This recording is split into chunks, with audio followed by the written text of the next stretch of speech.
Hello everyone, and welcome back to another video. If this is your first time, I'm Ann Blackwood, your Silicon Valley Sage sister, here to bring consciousness to the forefront of your daily life to make life a little kinder and simpler. I find it funny because every time I finally perfect the lighting in this room where I want to sit for videos, I decide I want to sit somewhere else and the lighting doesn't work for that. So, we're making our way through that. It's interesting for me that this came up today because I usually do What I'm Grateful For Fridays on Instagram. And I want to talk about gratitude today because I know how hard it can be to be grateful when you're missing that one thing, especially if it's a need. But when it comes down to it, whether it's just that you want to live a happy, healthy life or you're trying to manifest, gratitude is a major piece of that puzzle. I look around right now at everything I have and go, wow, my life, when I take an inventory of all the things I ever wanted, my life is exactly that way, except for one thing. And it's not even a want, it's a need. And that can make it really hard to be grateful because we're humans and we're constantly pushing towards growing and thriving. So we're gonna be unsettled when things aren't at their best, and that's a good thing. We don't want to be any other way. We should always be striving for excellence. Not perfection. Perfection isn't a thing, but excellence, our best, is a thing. And so, though I have this one thing that I'm missing, one piece of my puzzle that I'm missing, I still don't let that get to me when it comes to being grateful. And it does sometimes, but I push past it as fast as humanly possible, faster and faster and faster every time, because I've looked around and inventoried what I have to be grateful for. So now every time I go, crap, but I don't have this one thing, and it's a need. I am able to have that inventory of things that I am so grateful for. So grateful for. When I was 16 years old, I knew I either wanted to be a photographer or a counselor in psychology. When I was 14, I was already having dreams about being a psychologist who had a home office. Back when I was 12, and I went to my first spiritual practitioner who was a part counselor, part physical therapist, part spiritual healer. I looked at her and went, wow, this is what I want to do. And as time went on, I built it all. I started to go to school for psychology. I started to fail at that, so I got my life coaching certification from another college. And then I built my business, my own private practice, counseling. And then I started adding the spiritual aspects to it. And now I have a home office. I think about all of the things, the little things that I wanted, like lots of pillows. I love that aesthetic of having things all seated at ground level and lots of pillows. I have that. You guys often see me sit here, and if I can and when I was buying those pillows one pillow at a time, I didn't realize it was me building my dream. Not at all. When I started building my home office and bought this meditation pillow and these 2 pillows from Target, I didn't know I was building my dream. I was buying pillows because I loved pillows. And the other day, when I was worried about whether or not I was gonna make rent, I said to myself, I have everything that I could possibly dream of. Everything I've ever wanted. I was just trying to manifest a car for someone else several months back. You guys remember that? Me with my fundraiser. Not only did he get a car, but now I've got an extra car. And what I realized was that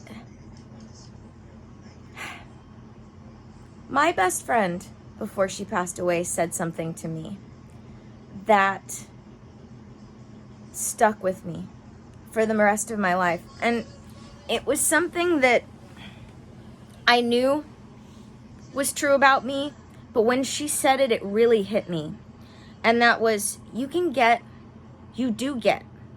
anything you want when you want it.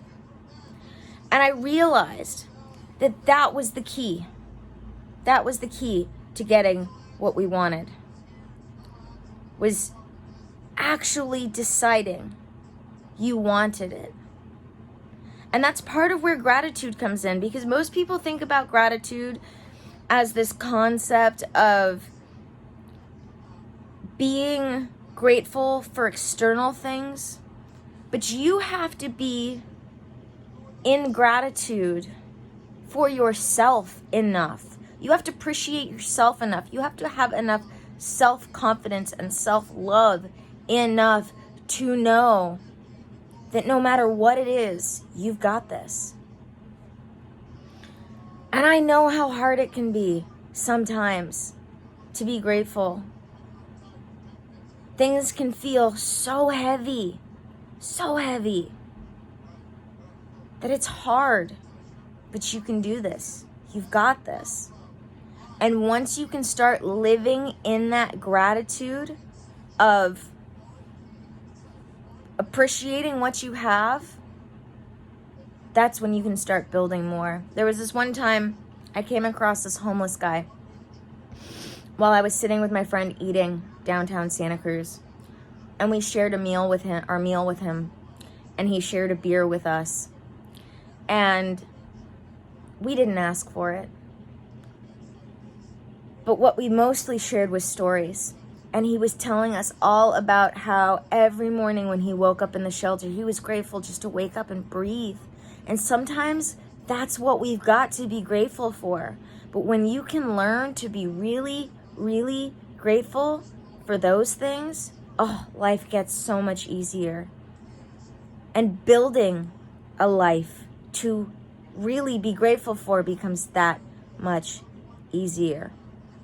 Because it's about being mindful. That's the key to being grateful, is to be mindful. To be spending that time. And as one of my friends would say, mindful, not mindful. Not letting the wheels be spinning constantly, but being aware. Taking the time to slow down and think about things consciously, not letting those thoughts run on autopilot. I heard something that I've been trying to communicate, and it's funny because I used to call myself the great imitator, because I wasn't necessarily good at coming up with things on my own, but I was really, really, really good at imitating others. And so today, in my search for more things to collect, to share, because that's what I do, I spend my life exploring the world and life and all the great mysteries so that I can collect what I've seen works best and share it. And today I heard this guy, I can't remember his name, but I will link him in the description because he deserves credit. He said,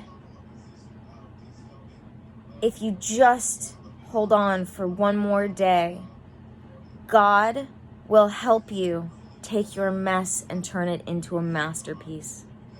And that right there is the key to gratitude. Being able to see a masterpiece in the mess. At least when it comes to having gratitude for oneself. For being able to look inside, look back at your life, and know what you have to be grateful for. And that's such a huge part of what I do for people. And I started realizing this ages ago. But I thought when I heard this today, how perfect that was worded. I listen to people. I spend the time listening to people for long enough that I can start telling them what their masterpiece is when they feel like they only have a mess. And you can do that for yourself, and that's part of what my intuitive lifestyle course, I realized, was all about, and why I keep doing it. Even when I say I'm not going to do it anymore, I do another round to improve it. Because I want everybody to be able to be happy, to be able to recognize that they have the opportunity to have the self-confidence, to have the happiness. Everybody does. Everybody can feel at home in their mind, body, and soul. Everybody. They just have to be ready to start seeing the masterpiece in the mess. And be grateful that they had a mess to begin with to make a masterpiece of.